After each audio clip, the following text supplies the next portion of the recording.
Here's everything you need to know to pass the PCEP-30-02 and earn a lifetime Python certification. The OpenEDG PCEP-30-02 is the entry-level credential for Python programmers. It's vendor-neutral, recognized worldwide, and has no prerequisites. But here's the most critical detail for 2026. This version is a lifetime credential. It never expires and has no recertification fees. This is a rare benefit, as its successor, PCEP-30-03, will expire after 8 years.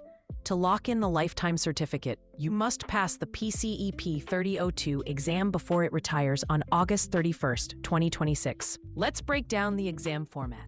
You'll face 30 questions in just 40 minutes, with an extra 5 minutes for the NDA and tutorial. The passing score is 70%, meaning you need to answer at least 21 questions correctly.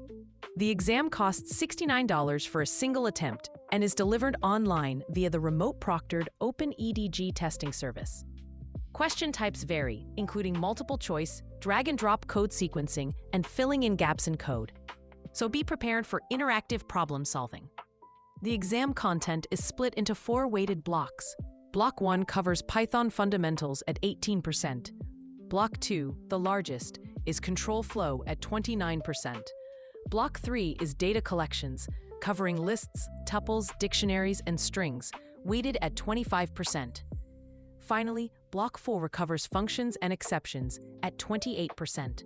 Notice that Blocks 2, 3, and 4 make up over 80% of your total score. Your study plan should reflect these weights. Focus your energy where it counts most. As the largest section, mastering control flow is non-negotiable. This block tests your understanding of if, elif, and else statements, along with while and for loops. You'll need to know how to use the range function and control loop execution with break and continue. A common exam trap involves the else clause on a loop. Remember, the else block only runs if the loop completes naturally, without being terminated by a break statement. This detail frequently appears in questions. Block 3 covers data collections, and the most important concept here is mutability. You must know which types can be changed in place and which cannot. Lists and dictionaries are mutable, meaning you can add, remove, or change their elements after creation. In contrast, tuples and strings are immutable. Attempting to change an element of a tuple or a character in a string will raise a type error. This distinction is the source of many exam questions, especially those involving function parameters and variable assignments.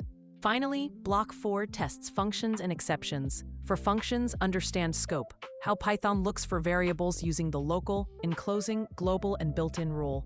For exceptions, you must be able to recognize common error types on site, like type error for wrong data types, value error for right type but wrong value, and key error for missing dictionary keys. Know the structure of a try except block, including the else and finally clauses. The finally block always runs, making it perfect for cleanup operations.